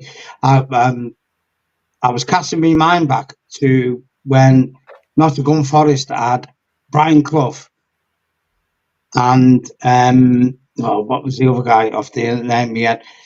When they had a two-manager system, Clough was the more Peter Taylor. Sorry, Peter Taylor. Peter Taylor had more influence with the team, and Clough was more managing the club, if you understand what I'm saying. I think we should go back to a system like that. Now, in my opinion, this is where Kieran McKenna could fit in with Eric Ten Hag, because at the end of the day, you have to look at the bigger picture in life. 5 years from now, 10 years from now, managers go, players go. If you bring I call it like an underling McKenna in, under the tutelage. I know he was there with Ollie, but he's proven himself with Ipswich with a game plan, as in, you know what, Ten Hag, you got, say, another 3 seasons. You got to tutor McKenna as well along with the process. And then McKenna, when you go, McKenna's going to take over. You get where I'm going with this? Mm. This is how we should be looking at things, because football is like life, it's an ongoing process. There's no set definition between things. This is where we've kind of fell off a bridge with, because we got used to Alex Ferguson being 26 years in the club and thinking things are never going to change. Well, things are never constant in life, are they? Things Mm-hmm. always constantly evolve and change. So you 100%. need someone on the process line behind the one who's there now. And it will be the same for him. And the same for him and him. You understand what I'm saying? It's just a Mm-hmm. thought. I was thinking that maybe we should go on a two-manager system. It takes the pressure off men as well, managing the club, especially the behemoth that's called Man United. Because for one man to run that club as in a manager, like, I wouldn't want to do it, put it that way. But Aileen, when it comes to, um, if you see here, this is this survey and his coaching staff. You have 7 staff at Brighton with him. It's Andrea Madeira. He was his Yeah. assistant, Italian video analytics. He played in with the Serbi, managing the Serbian Yeah. in Shakhtar. You have Venturelli, the Serbi's assistant at Shakhtar Donetsk. You have Richard Segera, head goalkeeping coach, Spaniard. Worked with him a lot of years. What's his Yeah. name? Makarachi, fitness coach in Sassuolo and Shakhtar. So all of these guys have followed the Serbi all the Yeah. way. That's I 7 stats. Travis, I get that. When you go back to, and when you go to Ten Hag coaching staff, you have manager Ten Hag, McLaren, Van der Gaag, okay, Richard Harris, Craig Mawson, Benny McCarthy, Yeah, Gary O'Driscoll, Michael Clegg. It's not the same. Things will take more time of course. if you want to Travis. implement the Man United way. in Ten Hag, This is what I'm and saying, not Jarvis. letting Ten Hag Is implement himself into Man United. You know, it's too many, and we have been doing this for so many years. this exactly? This is Yeah, what I'm saying. In the and case of Deserby, yeah, but he's came in with his own crew. Yeah. Now Deserby is leaving. They're going with him. I'm yeah, talking about the project profiling people. You have a manager. You have a number two, a number three, yeah, number but you're not four. hiring a Yeah. manager. You're hiring a manager and his team. That's the thing, and the team should Yeah. be But 6 to 7 guys coming in with their ideas. yeah, this is what I'm saying. But the point is, if you profile different people to come into them components of the job, if the manager leaves, the number two, number three, number four are still there because Mm. they're part of the system. It's, They're it's not about, it's about money. following the manager. They haven't been brought in to follow the manager's philosophy. They're following the philosophy of INEOS, what they're profiling you to do. That's the point. So if you lose a key component, i.e., your manager goes, your number one, or your number two goes, or your number three, you can easily replace them, and the other components are still there, following the same system. This is what INEOS are going to do. I This is mean, what they do as a business, INEOS. Yeah, but This is I their think if you philosophy. want to give Ten Hag a fair chance, you should let him bring in all his guys. You can't. And you know, Yeah, Travis, I get you. I get you, mate. I do. I get you. But the point is, Eric Ten Hag is just a manager of a football club. That's the yeah, but bottom line. He Tano, does not Tano, spend money. Tano. All managers is have their coaching staffs. Is Pep, every Yeah, single manager, well, of whether it course be he did. from Yeah, Pep to yeah. Klopp, even the guy at Napoli, even though Maresca taking 8 of his coaches with him from Leicester. Well, this is it. He This is what I'm saying, reformed. Mark Jarvis. Yeah, when a manager leaves, look at the devastation they leave. All the coaching staff goes with them. True, mm, but you see, the Yeah. problem is Tenno is that the problem is that you want when you went to get a manager to implement his system and for the team to function the way the manager meant the team to function under his tactics and stuff. You need coaches and staff members who know that style of play. You can't just bring anybody and say, well, you profile these guys. Well, they might know expansive football, but they won't know Ten Hag way. They won't know the coach. You see, when you have a coaching staff that is like a team, they are like a team within the team, and they need to work just as well together as the team. You know that kind of way. mm. Teno, listen to this. Can you hear me? Oh, I You don't know. disappear. You'll be back. You'll be back. I think it's Yeah, probably his Big up, internet probably is Jarvis. good. big Can up. you hear me? So, Yeah, okay, Teno, The if you're battery listening in the ran out. background, yeah, The it's phone died. it's it's it's very simple.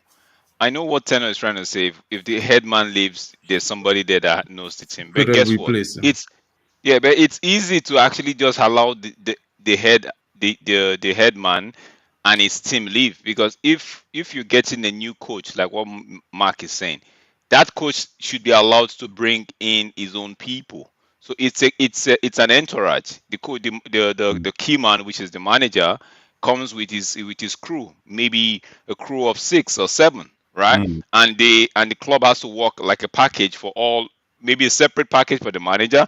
But when they're negotiating that thing, because I listened to Fabrizio Romano earlier today when he was talking about the Maresca case, right? They've already agreed salary with the head coach. Now they're talking about his team. They're working the financial mm. packages for his team. So I Hmm. think that's how it should be, because when you fire the manager, right, himself and his team would get the sack. So it's Exactly. it's for me it's easier that way, because when that set of because if you imagine firing the head man and his team is still there, right? Then another manager comes in and you want the other manager to use the team of it doesn't work that way.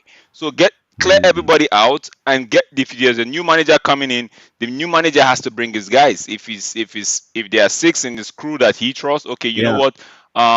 We Manchester United, we have a few coaches that we want to hire or want to give a few for some job position, but Hmm. we want you to bring your team, but no more than 6 or no more than 7. So the manager now has to now prioritize and say, okay, X, Y, Z, A, B, C, D, E, F, G would actually work better with me, so I can actually sacrifice IJK. So maybe he has a mm, team of 10 play people in it, but now the club is saying, no more than 7. So he now has to prioritize of that 10 persons in the team. He now has to prioritize, okay, which are the top key 7 for me that will make the job easier. You understand what I'm saying? So Yeah. and his team will have to know that not everybody will make the cut. So it's very easy to act for me. It's very easy to employ a team and sack a team. It's easier that way. You don't have no confusion for the next guy coming in. You're not setting any confusion for the next guy coming in. That's So that's how But I see it. Drex, this window, I think this summer, if you're serious with Ten Hag, we're talking about backing him in the window. But I'm talking about backing Ten Hag, actually bringing in coaches, a lot of different coaches. We can't keep with Benny McCarthy. Came in 2022, I believe. We have Craig Mawson, who was under Solskjaer. Same with Richard Harris, the goalkeeper coach. I know You know, Driscoll.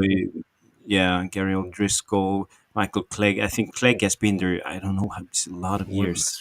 she's been there 13 since Van years. Gaal, I think. Yeah. You For know, for to be me, fair. Jarvis, for me, I echo that thought in bringing not just players for the manager, also staff. Maybe it's one of those things that won't be in the papers, right? But Mm, it's easier to put the players in the papers and say Man United are going for XYZ players, right?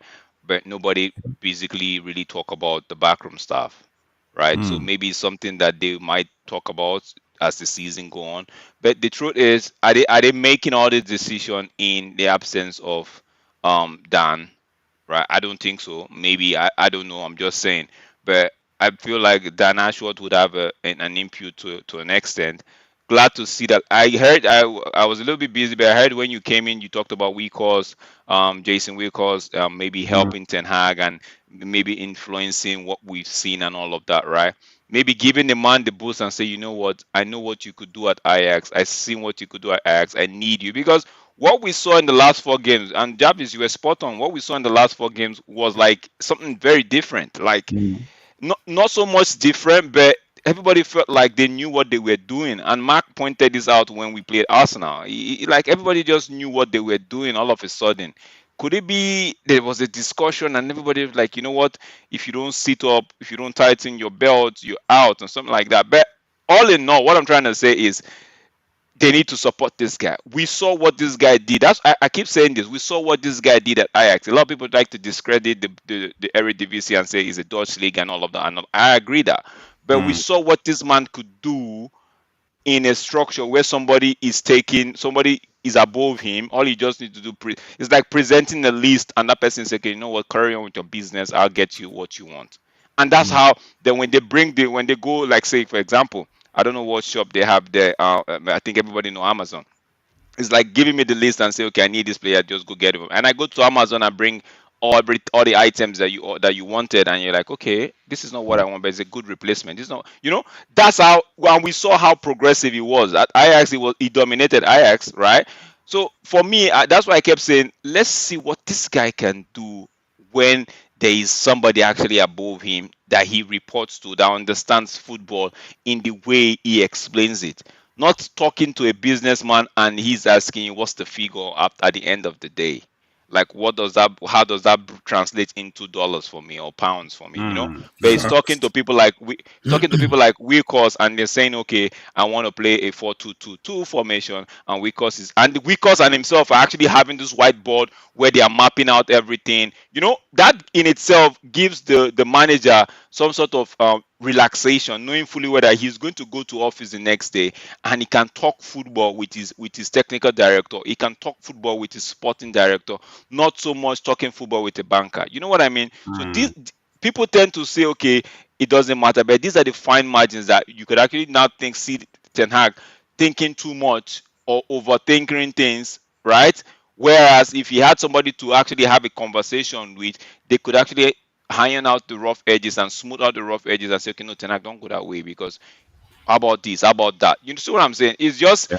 It's a case of people that are like-minded rubbing minds together and fashioning out a way out on like two different ends, like a plus and negative poles. It can't work, man. So all in all, they need to support the manager, player-wise, backroom staff, and make it known, even with the media. We need to have. It's been a long time we actually saw somebody come out from other than the manager himself from the hierarchy to actually talk. The last person that tried to do was Richard Arnold, and he wasn't too good about with it. But we need somebody to be there, like, you know what I mean, Mark? Where not They just could only the hire me, manager you talk. know. I would mind No, talking no, to no. the Like fans, you like know. the Hire director of me. football, like some like Yeah, when yeah, I those know what you mean. You know, someone when to those come people out and when just interface yeah with the fans, give them a yeah little bit of even the announcement, a media public service announcement on what's going on. You know, the happenings. yeah You know, I yeah mean, it that's takes supposed it to takes be this pressures away. lady's job, the CEO. She's supposed to be the one responsible for this, you know. But you know, I don't know. I don't know. Like, you know, I'm not a fan, but at the It same takes time, I pressure, feel bro. like It takes pressure away from the manager. It makes the manager feel like, you know what, I somebody has my back. Imagine all those why we didn't get from Moto. I don't think I ever heard from John Moto other than when his favorite line when it's Christmas time, when it's December, there's a letter coming out from Moto. Oh, we're not going to be spending in January. That's the only thing Moto says, and he doesn't even say it out. He only writes it in a paper and passes it on to the next guy to read out. That's the only time we hear Moto speak, right? Other than that, we don't even hear our director, quote unquote, director of football talk. We need somebody to actually say, okay, this is the direction we're going. The manager is doing his bit. Like, take the heat, because the heat. That's why what people don't understand. Even if you get the Deserby in, if you get McKenna in, there are some section of the media that would still go on aim. And not everybody can. We keep talking about mental health for players, but we forget that even the manager is human. So I'm not just talking about only Ten Hag. I'm talking about every other manager, because any manager that comes to United, he first of all, he doesn't just have the players and the style of play and even the fans to actually appease and all of that. He has the media to deal with, bro. And we yeah, all know how Joey. the media. I know it, but Drex, I feel like, you know, this is the one thing that I will say to that. I feel like we as fans place too much emphasis on what the media have to say, what rival fans have to say, when in reality, who cares? Like, literally, like, in my honest opinion, I remember growing up watching Man United under Sir Alex Ferguson, and Alex Ferguson did not care. They could write the sky is black, the sky is blue. He did not care. And the players under Alex Ferguson did not care either. And the fans that supported Manchester United back then, they at worst off did not care.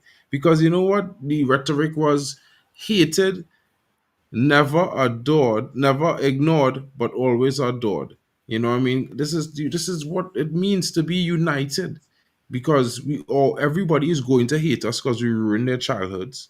Everybody is going to have something to say because they feel like, you know, they want to peg us back a step or down a notch. But at the end of the day, they're always going to say something in the media. You can't please everyone. Whether or not Ten Hag win the FA Cup. Gary Lineker, second question to Ten Hag is, what about your job? Hmm. He didn't congratulate him. He didn't say great performance. You know, he didn't even say anything like you out tactic Pep Guardiola.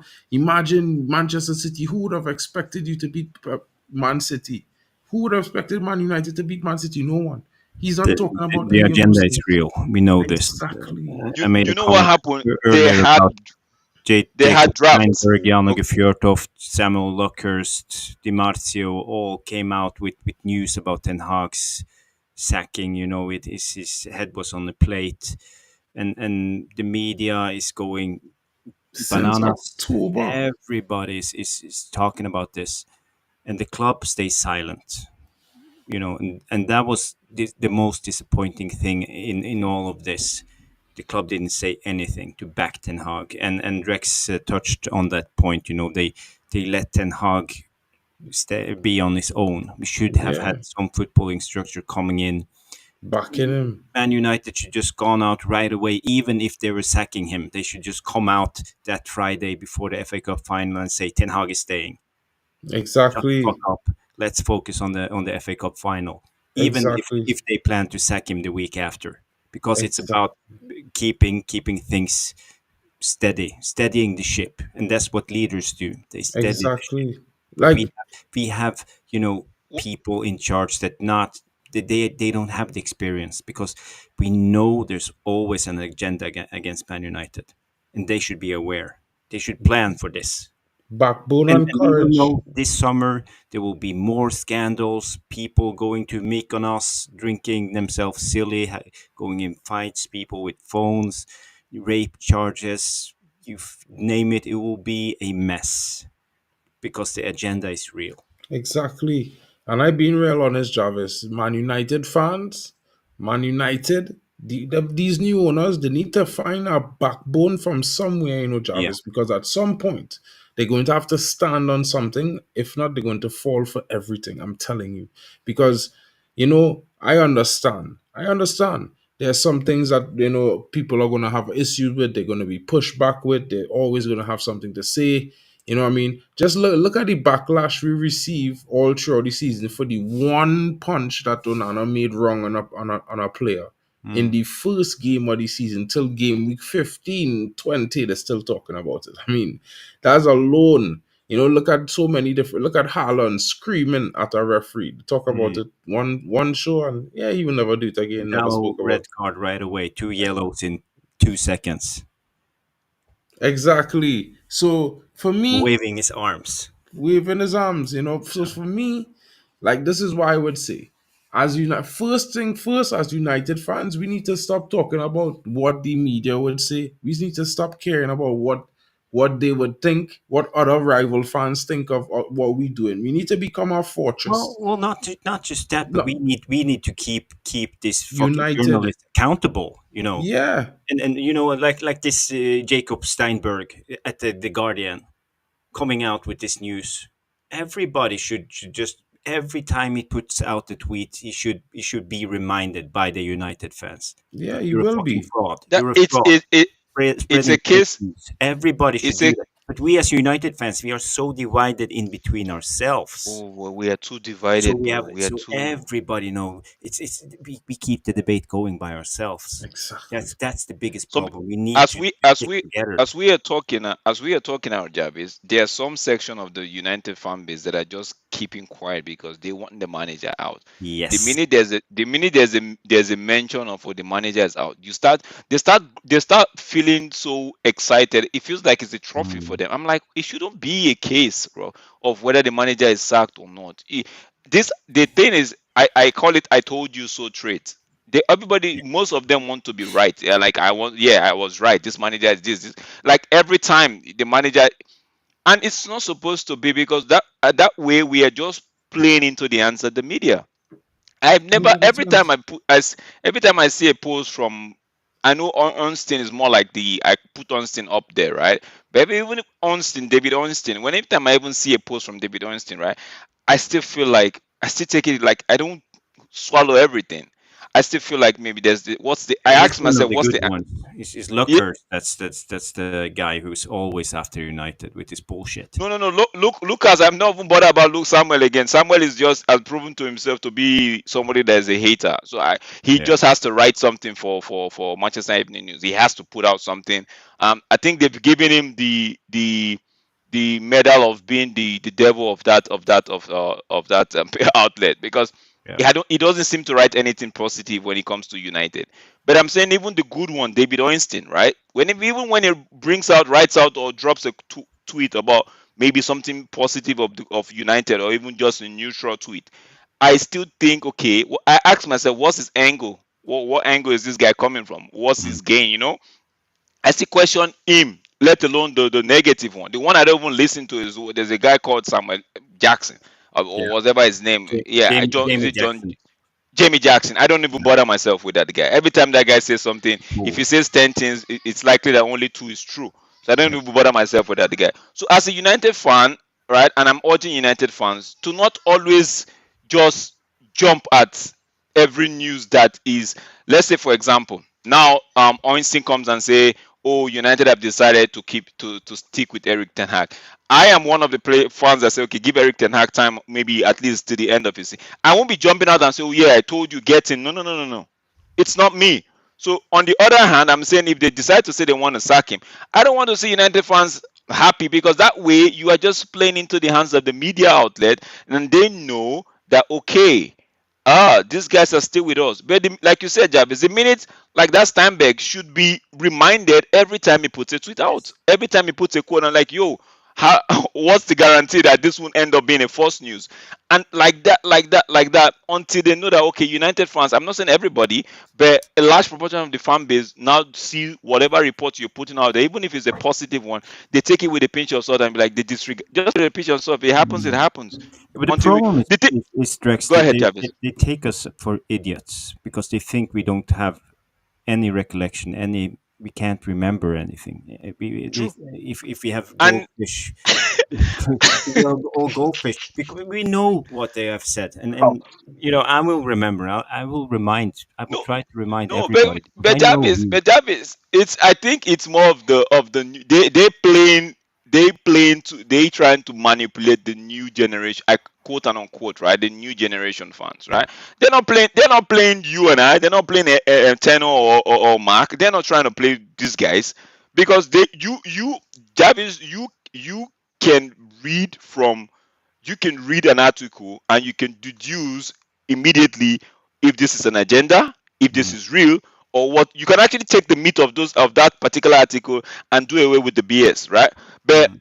a lot of these fans can't. They will just read everything, even the meat of the matter. If you ask them what's the meat of this article now, they won't be able to tell you because they've soaked in Yeah, all the BS that they can't even identify the real core or the real well, point. I think Alien Tenno was spot on with his commentary. He said a lot of people make money off United just for spouting crap, and that's true. Yeah, It's not yeah. that they know they 100%. are wrong. This Jacob Steinberg, he didn't do it on. He knew exactly what he was doing when he put out that statement about Ten Hag. And the same with Jan Åge Fjørtoft just backing him up. And Di Marzio, they know they will get clicks, they know they will get likes, and yeah. and the day after they just come in and backtrack like a mother f, and just trying to say, oh, I didn't mean to say that. This what's actually meaning, and blah blah blah. So everything is just fake. They're doing this for clicks and I'm likes. gonna I'm gonna ask a Oh, very yeah. obvious question here to Jarvis and Tenor. Yeah. If it's a very obvious one, I already know the answer, right?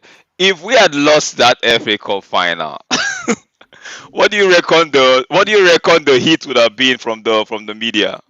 Bro, Bloodbath. he'd Yeah, have been sacked bloodbath. already, They bro. had the articles already written. They had He was everything sacked ready. already, bro. Did I make sure of it? You, Trust. you- you know what, Drex, man?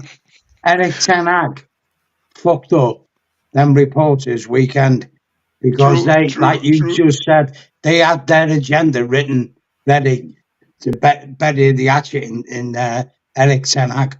They had it ready there, like, and it's like now, like you, I was listening, guys, in the background on my PC because I'm streaming off my phone. Gary Lineker, man, the fucking biggest snowflake on this planet. That guy is an abomination to an Englishman. He is. He's the biggest dickhead ever that walked this earth. Yeah. He couldn't wait to get to Eric Ten Hag and slag him off. You could see he was virtually No, but crying that Elo did. he didn't say, "Oh, you've been sacked." You know what I mean? hmm And Peter, as I we think it's sing, the case I'll of. just say you this, guys, as we sing at Man United on very many occasions, fuck off, Alan Shearer. Oh, what does it mean to be a sad Geordie bastard in a shit football team? Fuck you and all. I I, think I I just think want to say it, one thing, Rex. When it comes to go ahead, go ahead. us as consumers of this Man United news, all constantly coming out, we have to be aware because now it's accepted that everybody use a source close to the club. We never have a source anymore. Journalists don't have a source, and that's and yeah, that's not good because they The can just thing is, Jarvis, yeah, sorry, Nelson. Yeah, this is where INEOS will control all this. This is what I was going on about before my phone died. It's not very often my phone dies. Like I had a brain fart and didn't plug it in for some reason. INEOS will control everything that's going to be going on at Man United. This is what I'm saying about the manager, number 2, number 3, number 4, news leaks, how you do the PR, everything. They will control the whole show. Yeah, Believe me. Sir Jim didn't make his money by being a laxy daisy bloke. He is an efficient controller, and he will control everything. Yeah. These leaks won't be happening again. Any journalist from now on, from next season, mark my words, and you can clip me, any journalist that goes against the Man United narrative, the Sir Jim will cut them off. Goodbye, you're not welcome. That's it, Hope you're so. done. Let's hope so. And So that's what we I need. It's That's been what the we other I, way want. We around with the want glazers. people They who, have been who they've been feeding the journalists. no, I feel of like course, what Peter just said, it might happen because guess what? Sir Jim is British.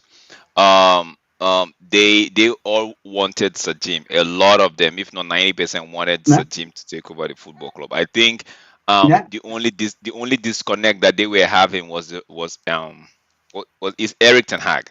Now, and if that's what I said, if Sir Jim and his crew comes out and say, you know what, we're working with this manager to the end of his. I'm not even saying talk about new contract now. We're working with this guy. We're backing him for he has a just come and say he has a contract with yeah, Manchester United and would honor that contract till the later. Right? So that way, that news is done. So yeah, going forward, even exactly. if You even know, if Drex, don't you? You know. that yeah, that I that news mean, is done. yeah, Yeah, we don't need to keep repeating that they should do this and they should do that. Whatever they do, they do. Like, the only thing I could say is that Eric Ten Hag put it to them in such a nice way, respectable way with class. If you all don't want me, I'll go and win trophies elsewhere. I'm a serial winner. It's what I do. yeah, That You was feel that me? was in their face. That's what you call in your So face, bro. this is why I'm gonna tell you something. yeah, This is one of the I look at people personalities. I pay attention, and I be honest. I never liked the Sir Jim Ratcliffe idea of him owning the club.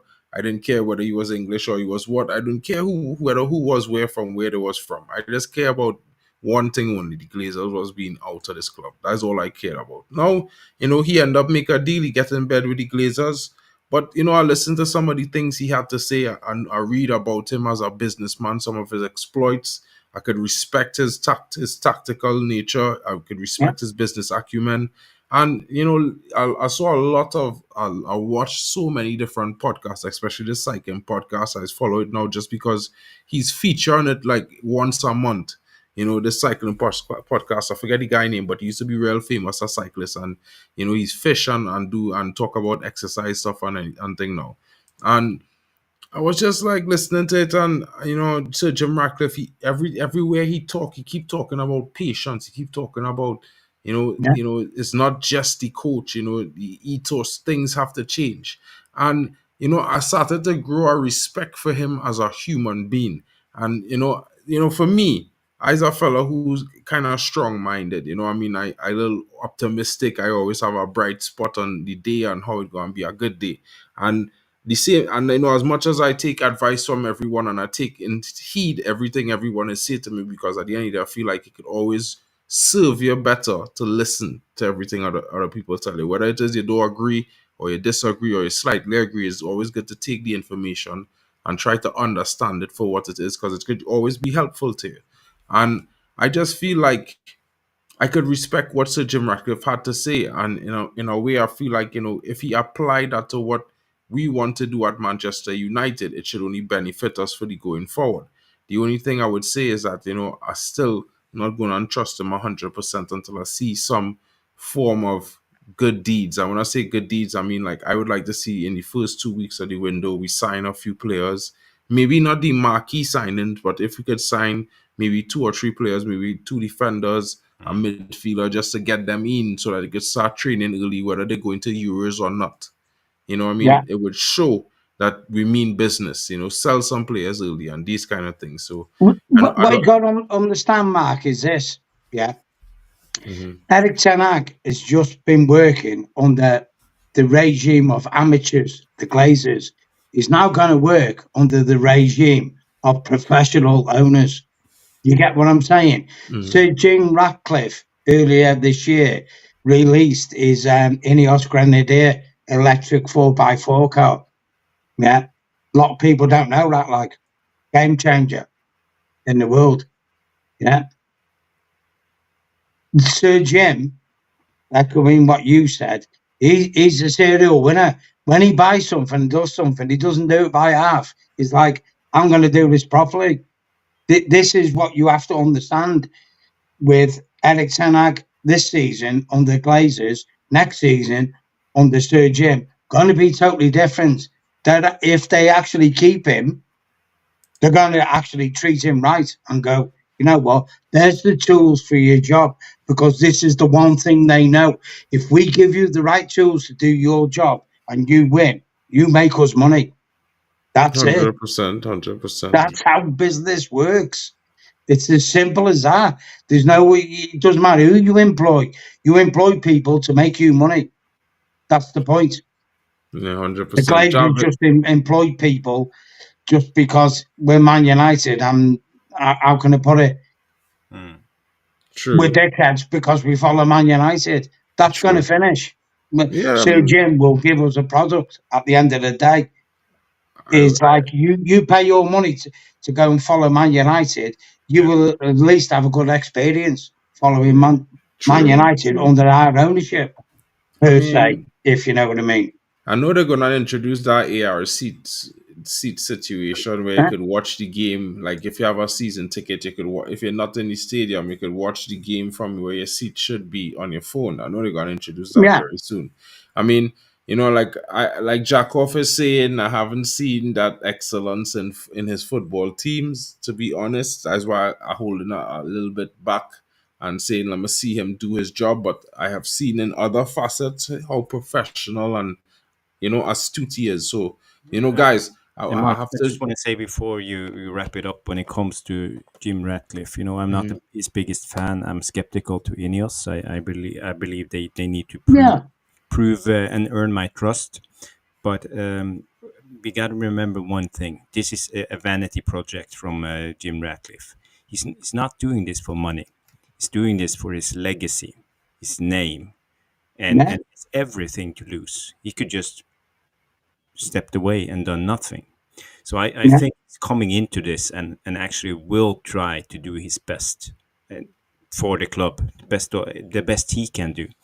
So in a way, I think we can.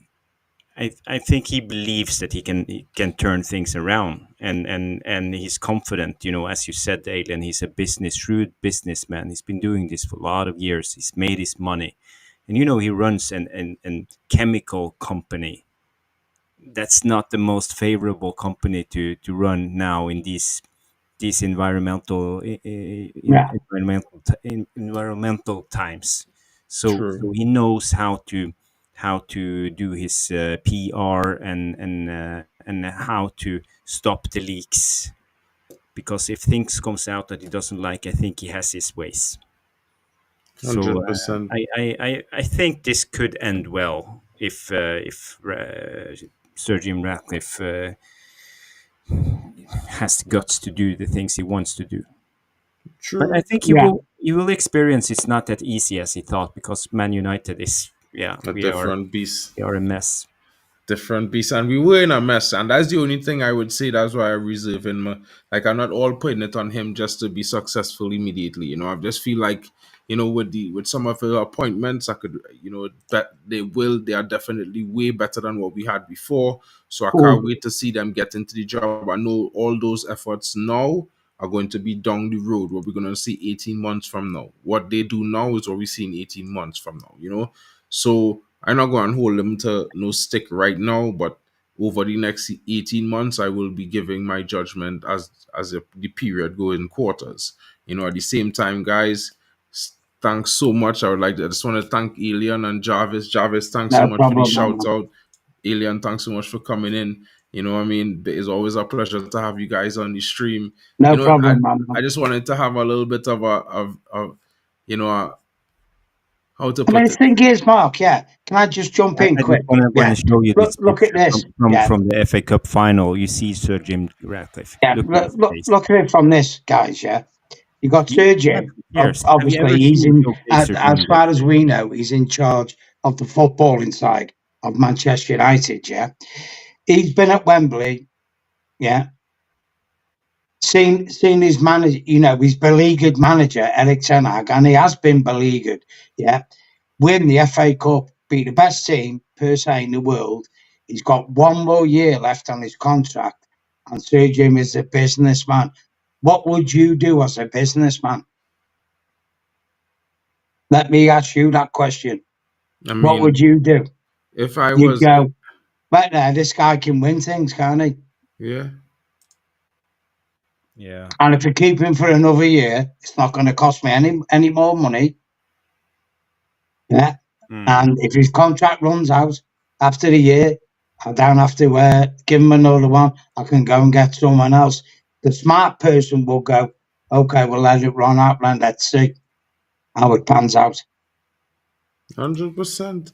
I just wanted to play this video for you guys because it's just Yep. funny, my Trinidadian compatriot Dwight York, and I will tell you all this. This guy was Ten Hag out all season long. Hear him I think now. everybody thought that this United team was never going to get the result today. And for us who's been in football for such a long time, the unthinkable can happen occasionally. I have to say, Ten Hag deserve a lot of credit. There's a lot of noise coming out from the United end of whether he was going to be the manager here, and after the end of this game, whether he wins or lose, and to have the players focus. And I think this could be United arguably the best performance this season. I really do. I think there were a lot of negative to come out of the camp, but what we've seen, for me, for 80 minutes, I really truly think that they were far superior tactically, the way he set up and make life a lot difficult for them, and they were in city face, not allow them too many space to dominate the game. And I thought it was superb. So the managers deserve a lot of credit.